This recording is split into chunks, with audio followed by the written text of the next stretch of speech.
Welcome to Astrodology, the podcast that brings you knowledge, wisdom, and principles that can help you find the peace and comfort we all seek and deserve in our lives.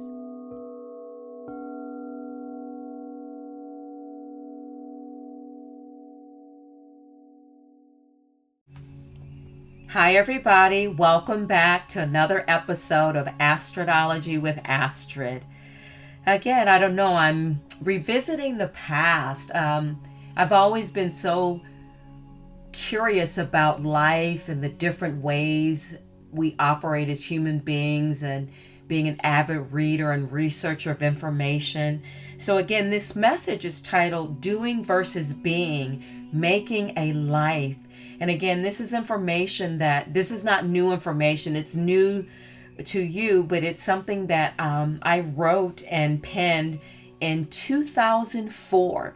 And it goes to show you how certain qualities and lessons are just timeless and universal. Here we go. True masters are those who have chosen to make a life rather than a living. From certain states of being, will springs a life so rich, so full, so magnificent, and so rewarding that worldly goods and worldly success will be of no concern to you. Life's irony is that as soon as worldly goods and worldly success are of no concerns to you, the way is open for them to flow to you. The ability to create a life that is flowing and open is a continuous process. And one of the ways that we feel productive is to get out and do our to-do and goal list and go at it. We hack in the direction of things we want to materially, keeping our focus on the outside world. We have been so taught that movement and doing will produce the fruits of our lives. And this is very true. But we have been making doing an extreme position in life. How often do we hear, I wish I were doing something. I wish they would do something. I am a sincerely desirable person, a doer, that I've prided myself on the ability to do things that I sincerely desire. The problem is that doing only has so much momentum, and then I crash and burn. I use the book Conversations with God like an oracle. So I was contemplating a business decision, and I picked up the book to ask God, in quotes, for direction. I turned to chapter 12, and the opening question asks, why can't I do what I really want to do with this life and still make a living? God responds, the people who make a living doing what they love are the people who insist on doing so. They don't give up.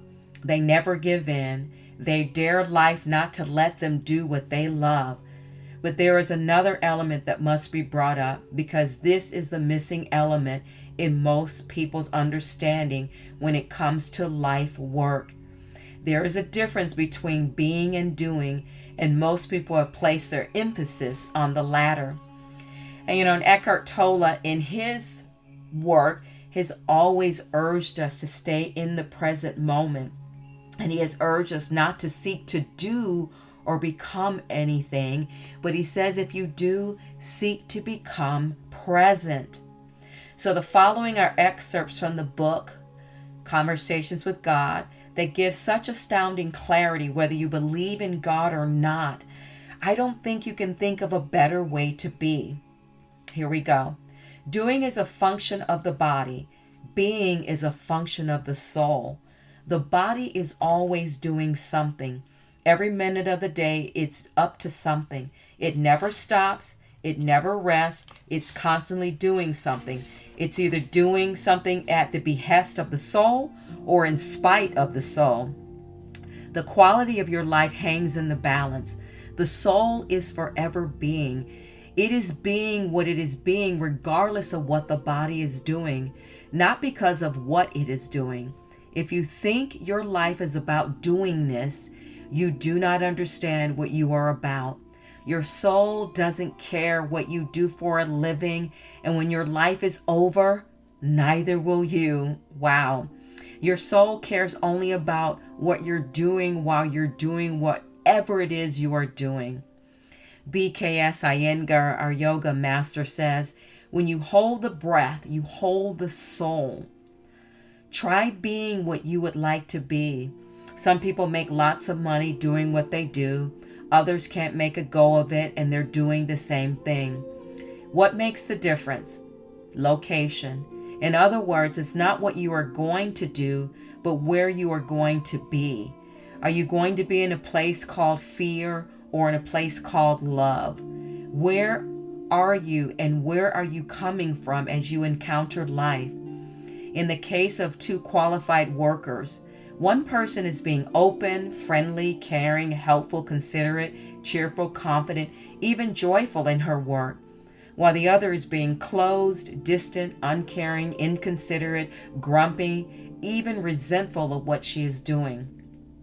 Let us say that the soul leads you to the right and perfect opportunities for you to experience exactly what you had planned to experience. What you actually experience is up to you. It could be what you plan to experience, or it could be something else depending upon what you choose. Sometimes the soul wishes one thing and the body wishes another.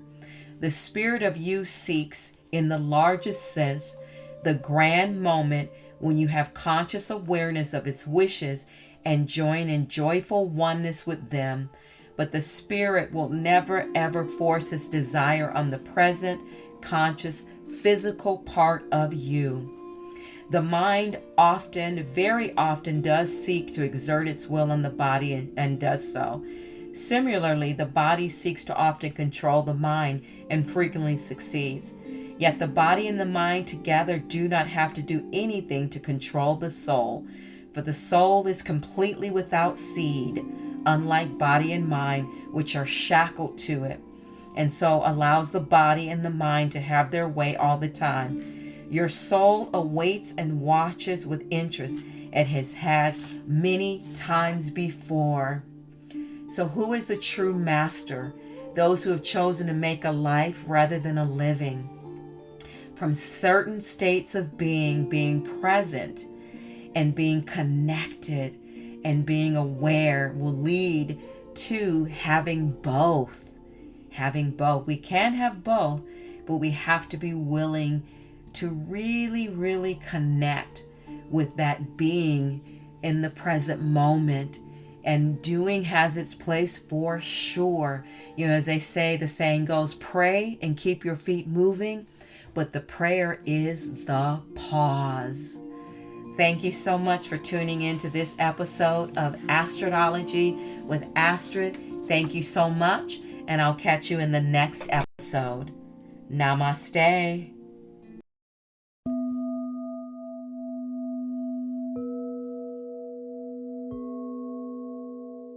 Thank you for listening to Astrodology.